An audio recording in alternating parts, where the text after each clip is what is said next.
One win away. We're one win away.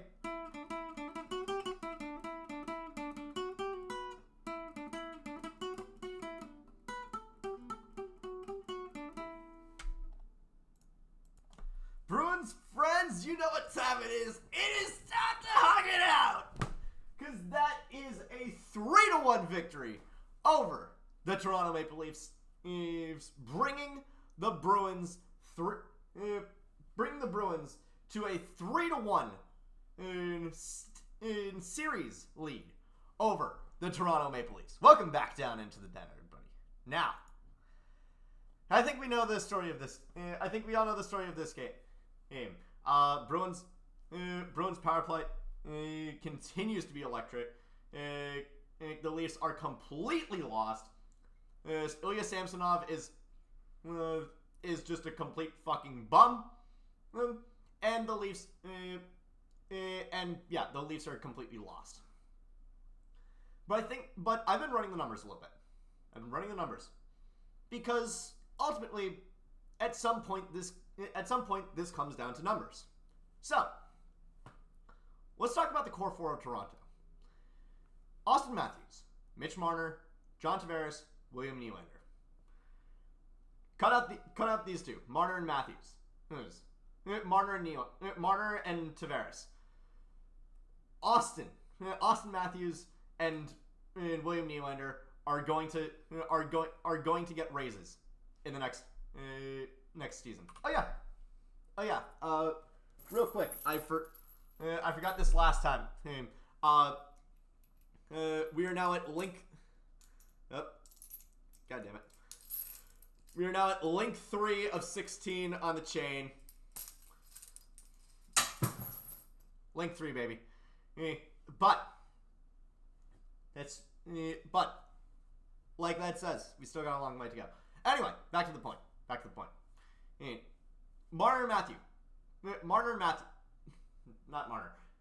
Nylander and Matthews, both getting raises next year. The core four combined next year will be earning an average amongst themselves of $11.6 million per year per player. And yes, Marner and Tavares are on expiring contracts at the end of next season. Really makes you wonder. And judging by how this series is playing out, it really makes you wonder as to whether or not they're going to try and move Marner in the offseason. But with that, 11.6 million per year per player. That is $46 million. $46 million. That is over half the salary cap on 4 players. These 4 players have combined for 6 points in 4 games. Matthews has half of them, and Matthews has half of them with 3, and scored all 3 in 1 game, which means that Matthews has been pointless in 3 of 4 games this season, this series. Yes. And what's especially great about that, and what's especially hilarious about this, is all 4 of them are forwards, which means they could conceivably be on a power play unit together. The Leafs power play this series has been in 1 for 15. You know what the Bruins has been? If you count the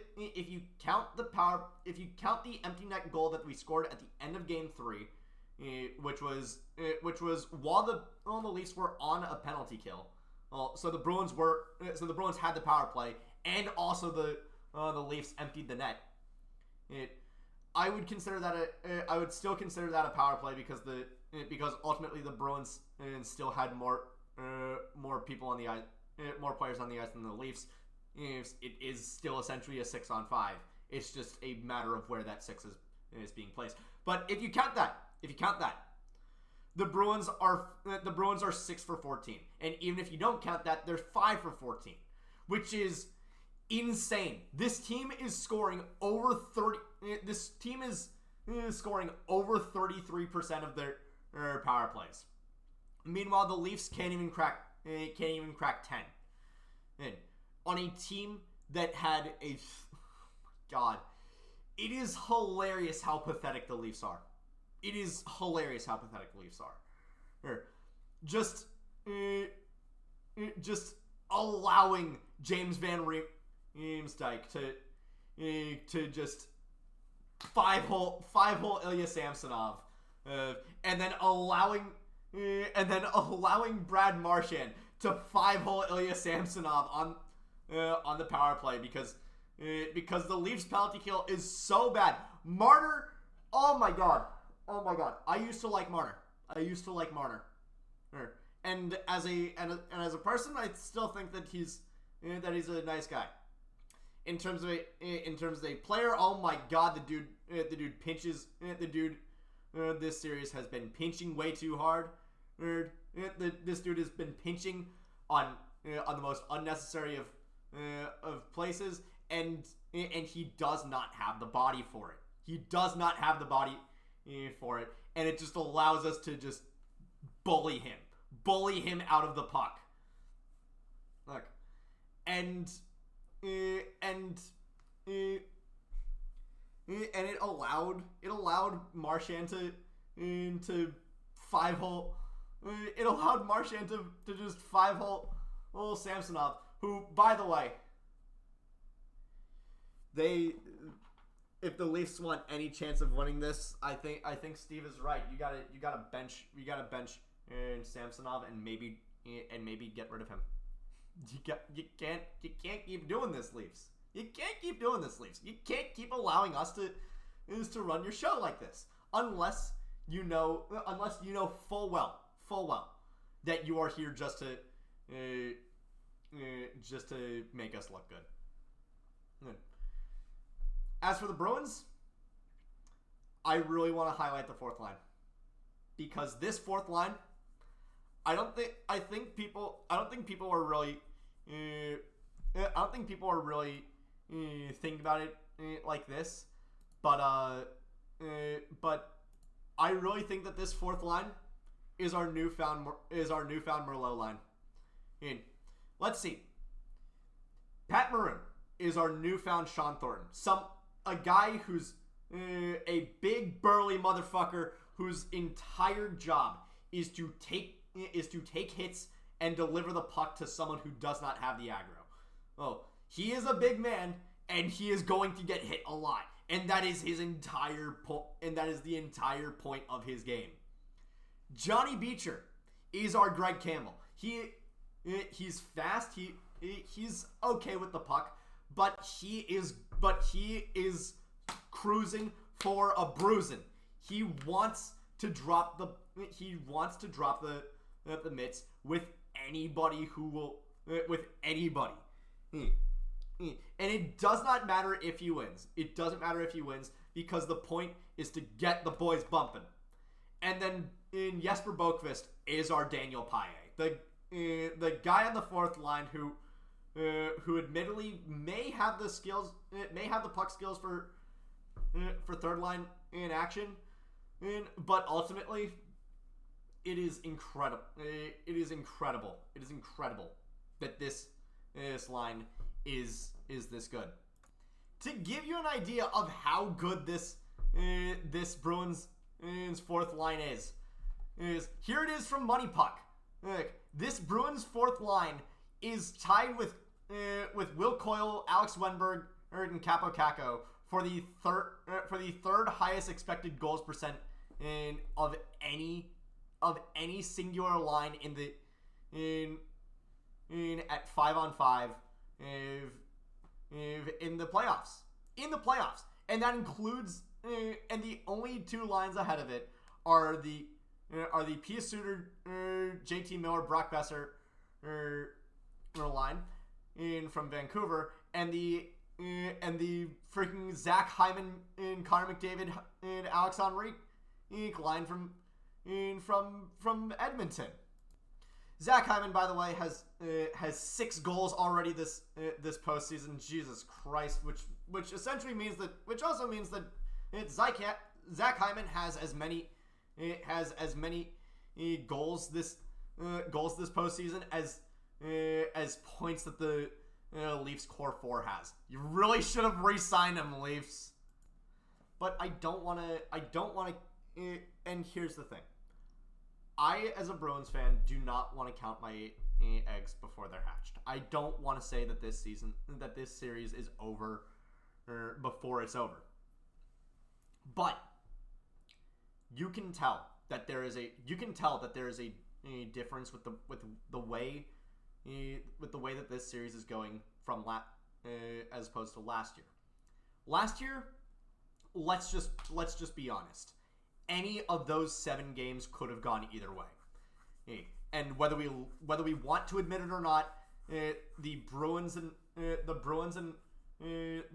Panthers series was probably the most evenly matched series of any in last year's playoffs. Because even though the Panthers just barely scraped into the playoffs last year because the Pittsburgh Penguins couldn't do their fucking job for once in their sorry lives. They came in not just with a chip on their shoulder, but with hunger, with drive. We all see the way that Matthew Tkachuk plays. The dude never turns off. The dude never ever tries to. The dude never has an off switch. Sam Reinhart, 50 freaking goals this season. And Sam Bennett is one of the biggest freaking goons still in hockey. Sasha Barkov, still amazing. Aaron Ekblad, still amazing. Sergei Bobrovsky, still amazing. And they never shut off in the postseason. They give it their all until it's over. Rip and tear until it's done, like Doom. The Leafs, oh man. And with the Leafs postseason, with the Leafs postgame pressers, you know it's so over for them. You know it's so over for them because during the game, Marner, Matthews, and Nylander are arguing on the bench. Marner in particular is throwing his gloves on the bench. Matthews was pulled in the second period and then put back in with like 3 minutes left in the game because of some sort of illness, whatever the hell illness is. And Nylander is telling them, stop fucking crying. You're not in juniors. Which, a little side note about William Nylander. William Nylander in his first game back, from injury, from apparently migraines. And here's the thing about Leafs fans. They have been pinning this series, the way that this series has been going, on 2 different things. One, the lack of William Nylander. First of all, he's back and didn't do anything. Second of all, if you are putting actually no, they're putting this on 2 things. First of all, the reffing, which the Leafs and the Bruins have gotten basically an equal number of power plays. The Leafs actually have one more, and they've only scored 1 goal on the power play this series. So good luck. So fantastic job with that. Guy Boucher with the 1-3-1. Oh, it's so good. It's so good. It's so good to see the Leafs resort to outdated tactics. And second of all, William Nylander being out. First of all, he came back this game and didn't do squat. And second of all, if you're waiting on your, if the reason why you're losing is because is the third best guy on an 8-figure contract isn't playing, when you have 4 of them, 4 8-figure contracts, just fold the franchise. Just fold the franchise. If he is the reason why your team is generating anything, if he is the lifeblood of your team, I don't know what to do, man. I don't know what to do. all I know, Leafs fans, keep going. Just keep going. Just let it all out. Because Marchand didn't say it, but actually, I'm not going to say it either. I'm not going to say it either because Marchand didn't say it, and I'm not going to say it. Also, one last thing. Leafs fans really thought that they had the Bruins rattled by us sticking with Swayman and because that one game with where Omar played. Here's the thing: I still think that Omar played fine. Where there was like maybe one of those goals that I would have wanted back, and that goal probably would have been saved by Swayman. But also, it probably would have been saved by Omar, regardless. But man, it is hilarious how, first of all, this team thinks that they're in the Bruins' head after icing the same goalie four games in a row, who is saving at like 866 this series, absolutely atrocious, and was chanting and was starting a Swayman chant after scoring one goal on the Bruins. It is. It's pathetic. It's pathetic. Leafs. This is pathetic.